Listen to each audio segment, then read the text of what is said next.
America ने एक बार फिर से ईरान पर किए जाने वाला अपना सबसे बड़ा हमला टाल दिया है और इस हमले को टालने के पीछे एक खास वजह बताई है और यह भी कहा है कि ईरानी हमसे डील करने के लिए मरे जा रहे हैं। यानी ईरानी इतना बेताब हैं कि वो इसके साथ तुरंत डील करना चाहते हैं। लिहाजा सऊदी, कतर और मुत्तहिदा अरब अमारात के बड़े नेताओं की गुजारिश पर कुछ वक्त के लिए हमला टाल दिया है। ट्रंप ने कहा कि ईरान के साथ बहुत ही सीरियस नेगोशिएशन चल रही है, इसलिए ईरान पर किए जाने वाला हमला हमने टाल दिया है। ईरानी हमसे डील करने के लिए मरे जा रहे हैं, वो डील करने के लिए बेताब है। यानी अमेरिका का सदर वही उलूल जलूल आधे दिमाग वाली बातें कह रहा है। एक तरफ वो कहता है कि ईरान के साथ सीरियस बातचीत चल रही है, तो वहीं दूसरी तरफ कहता है कि ईरानी हमसे डील करने के लिए मरे जा रहे हैं और फिर अगले ही पल वो धमकी देने लगता है कि अगर ईरान ने हमसे कोई भी समझौता ना किया तो हम हमला कर देंगे।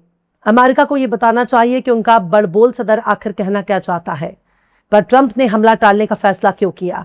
क्या अरब के इत्तेहादियों की गुजारिश पर हमले को टाल दिया गया, या फिर इसके पीछे कोई ऐसी बात है जिसे जबान पर लाने में ट्रंप की सांस हलक में अटक रही है? आखिर हमला टालने के लिए ट्रंप को क्यों मजबूर होना पड़ा? सलाम, नमस्ते, सत श्री अकाल। मैं हूं आपके साथ हर्षिता मिश्रा और आप देख रहे हैं टाइम्स मेल। डोनाल्ड ट्रंप अपने बयानों के जरिए अपनी आवाम को खुश करना चाहता है और ये दिखाना चाहता है कि हम ईरान के आगे झुके नहीं हैं, हम ईरान से हारे नहीं हैं।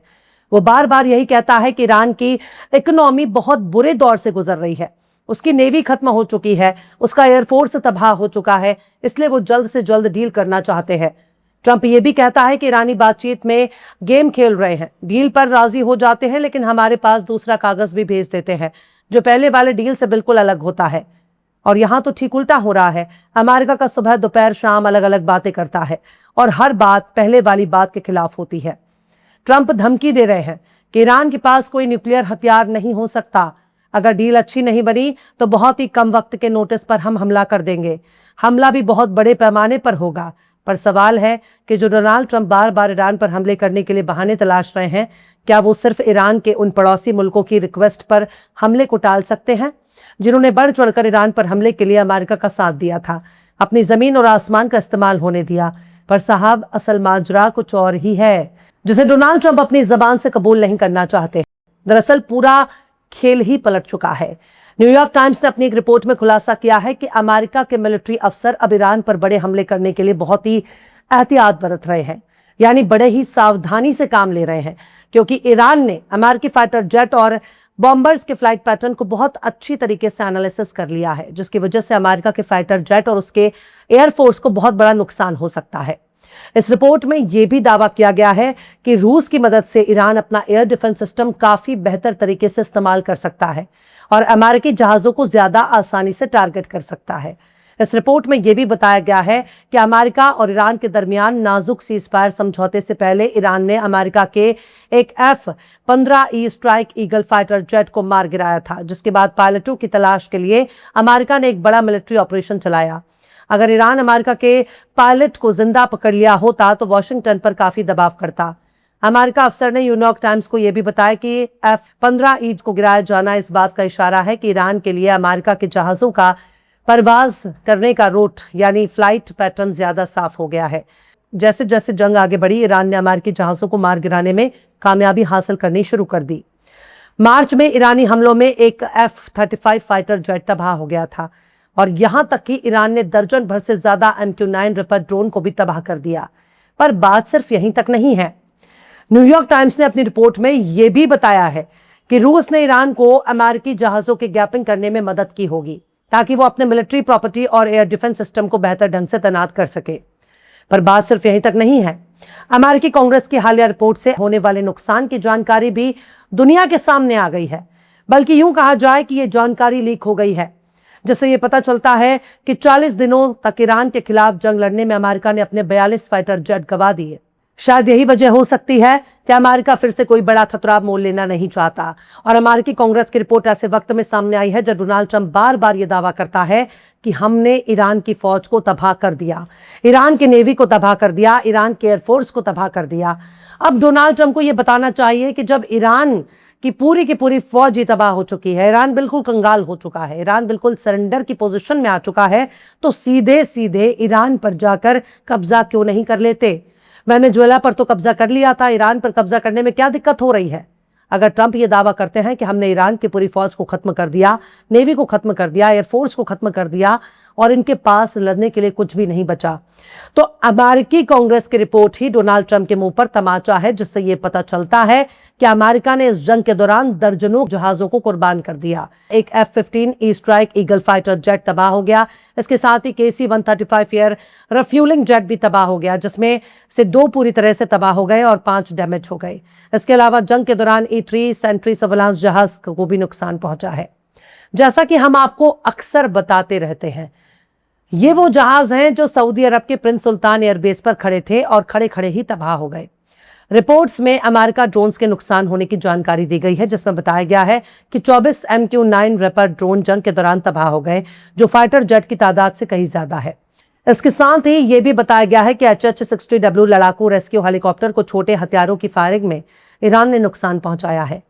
खैर, ईरान ने काफी बुरी तरह से अमेरिका को नुकसान पहुंचाया है। अब ईरान के विदेश मंत्री सैयद अब्बास अरागची भी अमेरिका का मजाक उड़ा रहे हैं और कह रहे हैं कि देखो देखो, अब तो अपने नुकसानों को खुद अमेरिका ही कबूल कर रहा है। अरबों डॉलर के बेशकीमती दर्जनों जहाजों के नुकसान की बात अमेरिका ने कबूल कर ली है। अरागची कहते हैं, हमारी ताकतवर फौज मशहूर F-35 फाइटर जेट को मार गिराने वाली पहली फौज साबित हो चुकी है। अरागची ने आगे ये भी कहा कि सबक और हासिल की गई जानकारी के साथ जंग में वापसी करने पर कई हैरानकुन वारदात का सामना करना होगा। हालांकि 40 दिनों तक चलने वाले जंग के दौरान ईरान ने बहुत शिद्दत के साथ अमेरिका और इजराइल दोनों से एक साथ जंग की। 16 से ज्यादा अमेरिका के मिलिट्री ठिकानों को मार मार कर नेस्तो नाबूद कर दिया, तबाह बर्बाद कर दिया और आज ये हालत है कि अमेरिका को अपने जहाज इजराइल के बेन गुरियन एयरपोर्ट पर खड़े करने के लिए मजबूर होना पड़ रहा है। यहां तक कि इजराइल का बेन गुरियन एयरपोर्ट अमेरिका के मिलिट्री बेस में तब्दील हो चुका है और इसके बारे में बाकायदा इजरायली मीडिया गवाही दे रही है। सवाल है कि आखिर वो कौन सी वजह है जिसने डोनाल्ड ट्रंप को ईरान के खिलाफ कोई भी कदम उठाने से रोक दिया है। अमेरिका अपने एयरफोर्स पर बहुत नाज करता है क्योंकि उसके पास दुनिया की सबसे एडवांस एयरफोर्स है।